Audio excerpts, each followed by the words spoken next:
Good evening, everybody. It's Steve with Real Progressives. Tonight is a very, very special night for me. Someone that we all at Real Progressives fought hard for after Bernie fell out of the race, and many of us even fought from day one. I am blessed and honored to have Jill Stein join me tonight. Jill, welcome to Real Progressives. Great to be with you, Steve. Thanks for all your valiant work, and really an honor to be here. Well, so, I had never been a part of the Green Party. I had never supported the Green Party like ever in my life. And so this whole experience was really wonderful for me in so many levels because I got to meet a lot of great people. I got to get exposed to some really great ideas and some people that are real doers in the movement. And the first time I really, really got to know what was going on was at the People's Convention. I met you for the very first time. It was fleeting. I got a selfie, and I got to talk to Margaret Flowers. And she spoke in terms that weren't quite as familiar to me as, Democrats speak and the other stuff that many of us have grown used to, the verbiage of the establishment. And all of a sudden, this whole new language opened up to me, this whole new world opened up to me. And, it was very exciting, and I haven't jumped off the bandwagon yet.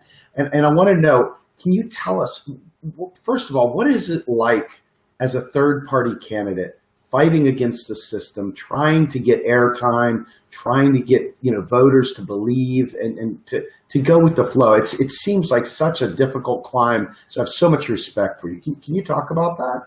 Thank you so much. I guess like any real devoted revolutionary, we've been at it for a long time. And in so many of the movements, I can go back to the Vietnam War, where it was just really clear to me that it was just horrible for us to be in that war. And I remember it took a while. Some of us were ahead of the curve, and we were out there demonstrating and holding our peace vigils. And we were just kind of like the fringe for quite a while. And then all of a sudden, everybody woke up to it, and it sort of proved itself. And then we had a massive movement. And under Richard Nixon, we brought the troops home from Vietnam. Same thing on the climate and on fighting against the pipelines, or standing up for free public higher education or healthcare as a human right.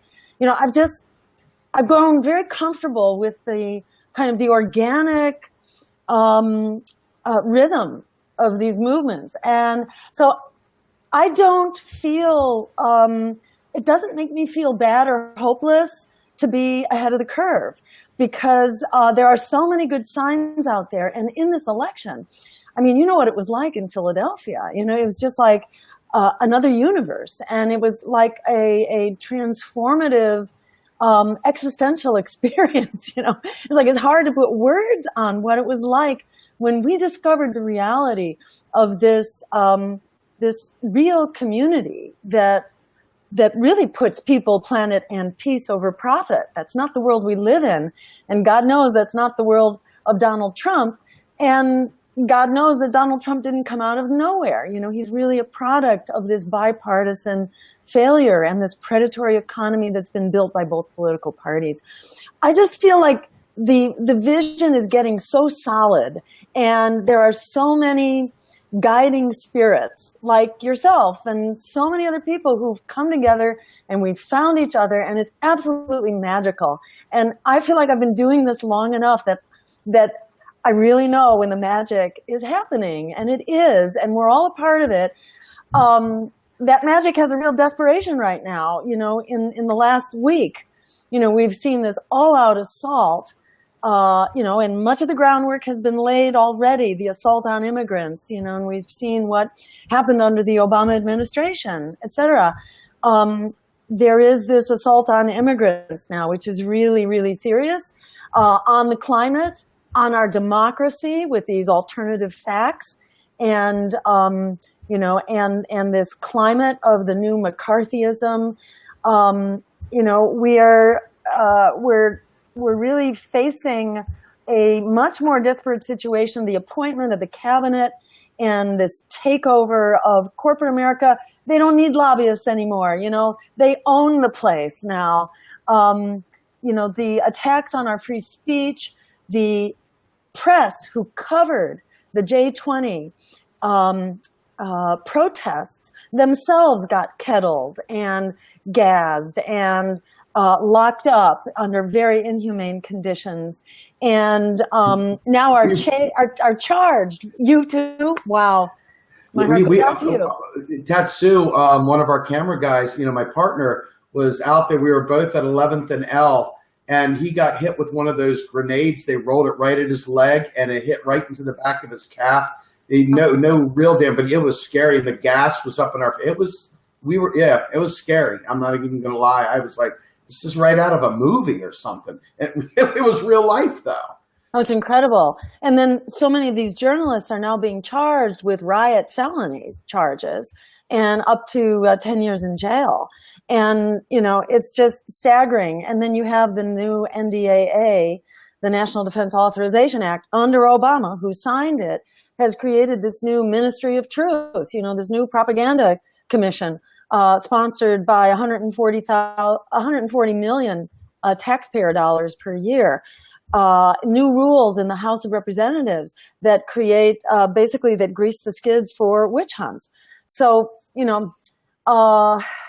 we're really living this reality now. This is really a time for us to stand up and for us to stand together. And I feel like, personally, this is not a surprise. This is kind of where we were going, either more quickly or more slowly. But, this is not exactly a curveball here. And it's really important for us to stand up and to mobilize, like we did under Richard Nixon, where we not only brought the troops home, we got the Clean Air Act and the Clean Water Act and protected workers' rights and got women's right to choose from a very conservative Supreme Court. So, this is the work we need to be doing. It feels really good to be out there, and with so many people standing up, I think we are working our way towards the general strike, and we're going to see how powerful we are. So let's talk about that. A general strike, is there plans in place to actually launch such a thing? Because I've been asked repeatedly, Steve, are you guys going to get behind a general strike? What are you going to do? Are we going to be able to do this? And you're bringing it up. Talk to me about this, because I think this is where our power lies. I mean, true, honest, mass civil unrest, actual focused attacks against the oligarchy and against our establishment, and tell them, hell no, we're not doing this anymore. Do you have is there any plans in place? Is this something we can talk about? I'm just seeing it coming up all over the place. Tomorrow we're holding a deportation defense rally in Boston. And this looks like it's going to be one of the biggest rallies that's happened in Boston for quite a while. And it's not being organized by the usual suspects here in Boston, where the Democratic Party has its tentacles in a lot of the nonprofit industrial complex. So this is a real grassroots thing happening, sort of Facebook promoted, and thousands of people who've signed up on Facebook. It's really exciting to see this this Boston Mayday Coalition, which is grassroots, it's green, it's socialists, it's immigrants, it's everyday people who are not constrained by allegiance to the current political system, standing up and organizing. And one of the things that they're looking to move forward is a week without immigrants, basically a week-long strike, particularly on the part of immigrants, to show how critical they are to the economy. And, for me, that's making my wheels turn. Well, immigrants' lives are on the line, indigenous lives are on the line, LGBTQ lives are on the line, workers' lives, women's lives, all of us who breathe the air and need a stable climate to live in, our lives are on the line, especially with the resurrection of the KXL pipeline and the effort to move forward the Dakota Access Pipeline. Now, why don't we all get together? Why limit this to just a strike among the immigrant communities? We need an agenda of people, planet, and peace over profit. We need an agenda that respects the rights of immigrants and that ends deportations and night raids and detentions. At the same time that we need, 100% clean renewable energy and a massive climate program, which is also an economic program. Trump wants to spend $1 trillion on infrastructure. Okay, so let's do it on the infrastructure that we actually need. If we all stood up, everyone whose lives is depending on this, and I would include the lives of every student who's in debt and who can't afford to go to college and get higher education that they need to survive. If this was a combined student, human rights, immigrant, climate, women's, indigenous movement, and we're all standing up and we're sitting down, then the wheels of destruction are going to grind to a halt. And, a couple years ago, we created this organization called the Global Climate Strike. And the idea was, how about we bring together all these groups and we strike not just for the climate, not just for the physical climate, but for our economic climate and our labor climate and all that. It was ahead of the curve, and people were not ready for that. But it was a concept that sort of got a lot of traction, and so we changed it from the Global Climate Strike to the Global Climate Convergence, about how we're all converging around what's not only a crisis for the climate, but also for our economies, for our health, education, human rights, immigrants, you name it. I think we're there now, and it's time for us to seriously start talking about what do we do. We don't have a lot of tools right now. We've been creating sanctuary cities, but now they're going after the funding for sanctuary cities. We need models like in Barcelona, where they have rebel cities that have basically now they've elected their social movements. It's a social movement and a political movement. It is, the independent political parties that are running the show. Despite the conservative leanings of the national government, they have rebel cities now. Barcelona is one, I think Madrid is another, where they're really standing up with a real agenda, a real people's agenda. And they're doing that work, and they're providing real examples of how we can do that. And it'd be really interesting, I think, to move in that direction at the same time that we explore this tool of the general strike as a way to show who's in charge here. It's not the 1%. It is we, the 99%. So, Jill, this brings me to the next point that I'm interested in. During the Philadelphia rallies back in the DNC era, you and Shama were there, and two of the most powerful images that I have ever seen in my life. And I'm going to just confess, I literally cried when I saw you guys do this. You've probably done it a million times, but I was so angry, so ready to fight. And when Shama was standing there and put her fist in the air, and when you did it, swear to God, it was like I felt like just an explosion of energy around me that I couldn't put a word to. Don't think you guys realize how powerful just that symbol is. Because when we're sitting here and we're thinking about solidarity and fighting against such an entrenched establishment enemy, and then we can find a way to somehow or another slow play Hillary out there, like in any way, shape, or form, she was going to be a quote unquote lesser evil. I'm telling you right now, I would rather see the devil and have the whole team there to fight than have half the team sitting over there eating bonbons and watching Oprah and thinking everything is fine because their girl is in charge. You guys said, hell no. We're going to take this fight no matter what. Even if we lose, it doesn't matter. Define losing. We're winning because we're getting the issues out there. And here we are now. That momentum in much of the country, even with the people that didn't necessarily vote for you, are now rising to the occasion. This is seeing human beings, the 99%, come together for this. I hope that you guys can seize this because so many people believe in you. So many people believe in Shama. I see this as a great feminist revival, seeing women taking the lead, standing up there and really elevating. I just want you to know that I speak for many of the people here. We love you, and we really want to be able to see you guys succeed. what is next for us, really, beyond just the general strike? What do you see as next? We've got a lot of time here. We've got a pipeline going in here in Lancaster, in my backyard. We've got them all over the place. What do we do? What do we do? Yeah. I mean, I think we stand up in our communities on all these things. I think it's not about choosing one issue. I think we really have to be there in solidarity with each other. It means we get really active. It means that we are living community now. As, for me, a flashback to the 1960s and the early 70s.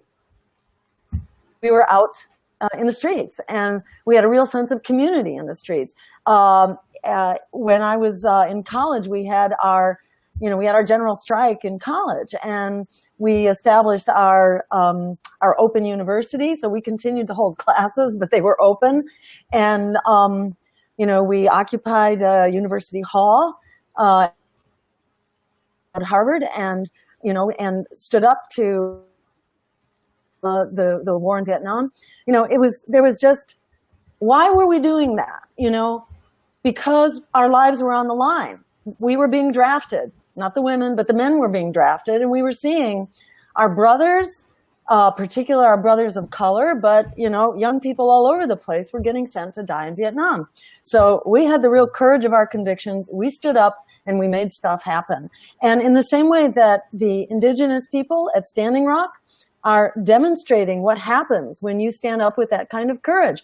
Remember, they a month ago, maybe it was 2 months ago, I think it was the governor that was going to send in the National Guard, if I believe, and he was going to evict them. And they said, oh yeah? Well, we're here, we're standing our ground. And they stared them down, and it was the National Guard that blinked, and they didn't go in because they know their lives are on the line. Our lives are on the line. And when we stand up together, we're absolutely unstoppable. So part of this goes forward as the movements. And the more we can interconnect like this through your wonderful social media, through the kinds of coalitions that, we were building at Occupy Inauguration, through the work that the Green Party is doing, the connection of the burners with the Greens, as we stand up as principled social movements and political movements, and we work together at our community level, the work gets done, but we also build political capacity. So at the same time, we lay the groundwork for running candidates in local elections, because that's where we actually have Sherry, my running mate in 2012, is going to be running for state rep, I believe, in Philadelphia. People can start in a special election. A Green candidate, Kenneth, running in Los Angeles for Congress.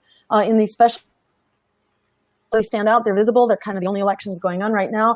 It's a great chance for people to kick in a part of the political struggle. We need a political struggle along with the social struggle. And just at the local level, to be on your school committee or a counselor, what Shama has been able to do in Seattle, living wages, and really started the whole movement across the country, fighting against evictions and for rent control. There are big things we can do as local electeds. We can also go to our state legislatures and say higher education should be free. And guess what? It pays for itself.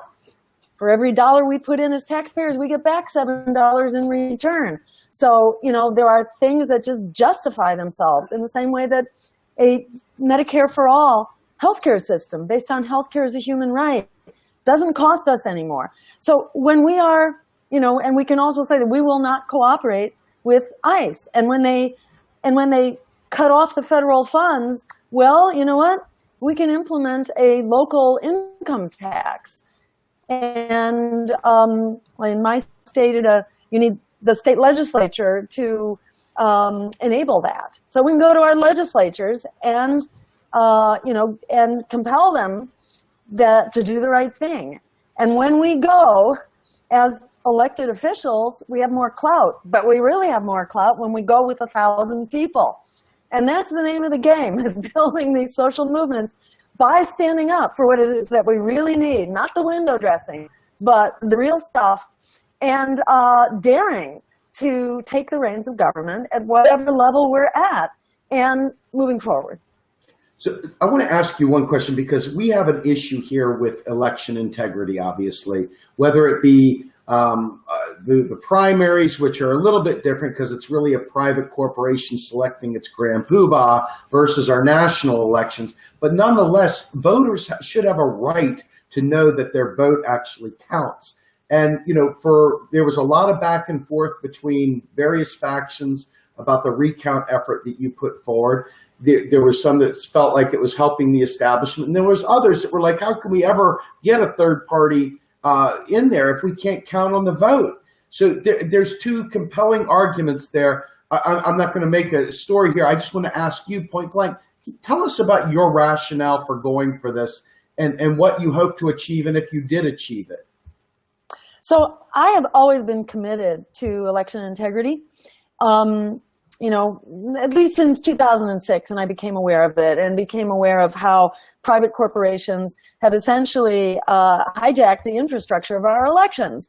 And we vote now through this technology that's owned by private corporations, which is untransparent, unaccountable, and the potential is there for them to be doing whatever they want with this. There is no accountability or transparency in our elections. We have a right as voters not only to vote, not only to know who we can vote for, but also to know that our votes counted. That's what recounts are for. That's how you hold the election system accountable. And I had been asked throughout the election if there was a question about the results and if there were red flags in the numbers, would I support a recount?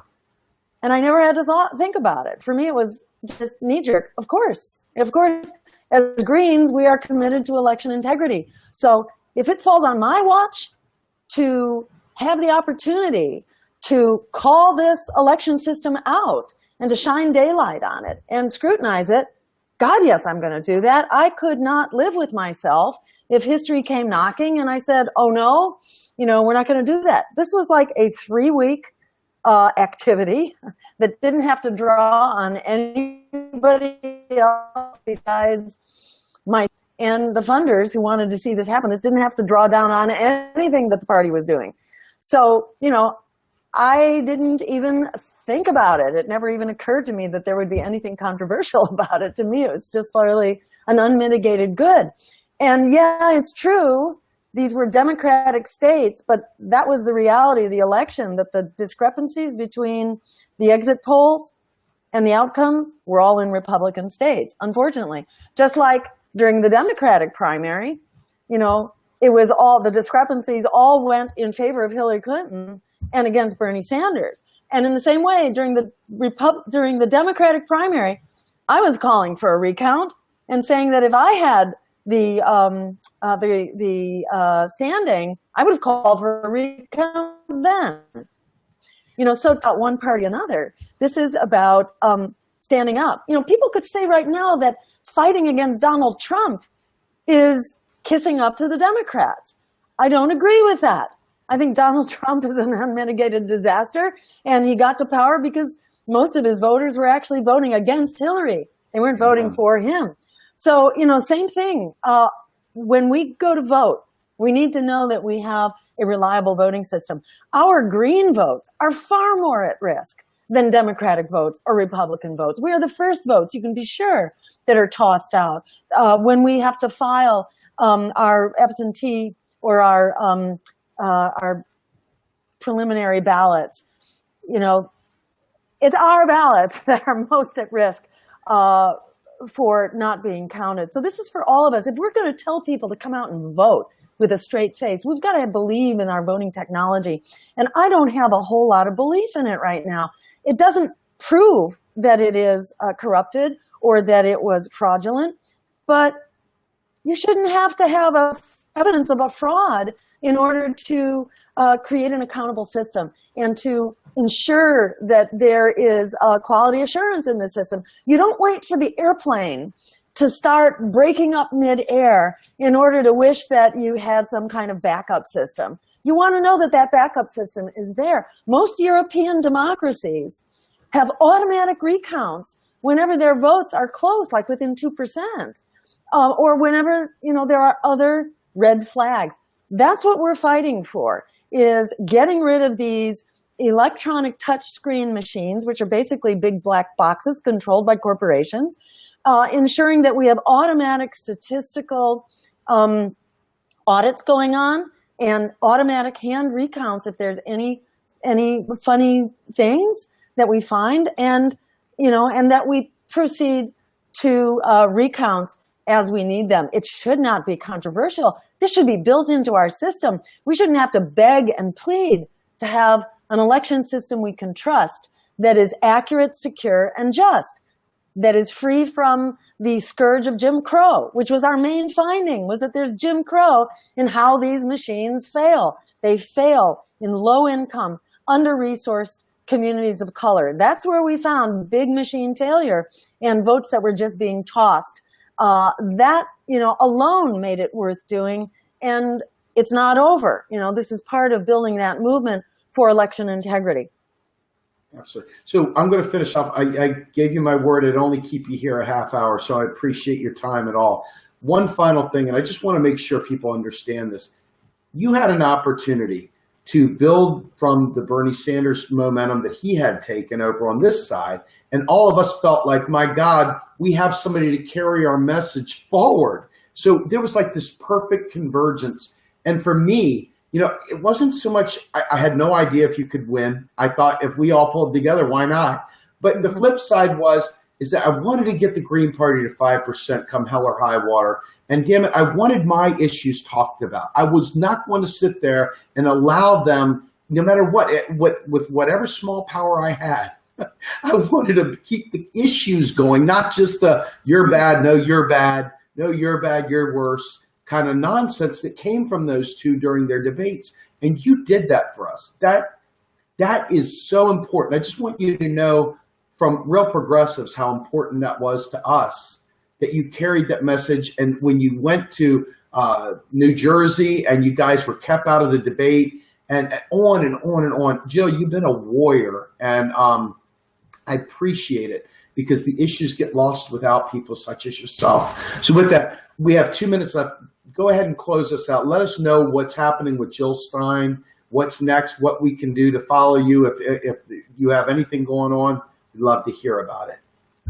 So, I just first want to say how much I appreciate you, and you, Stephen, you real progressives, you from the burners, because, for who've been doing this for decade after, it is such a game changer to have this energy, this new energy, this young energy coming in with all the vision and the courage that you have, and that you haven't kind of crawled back under the covers, back into Hillary camp again. Your eyes are open, and it's like once you've seen the Big Apple, there's no going back.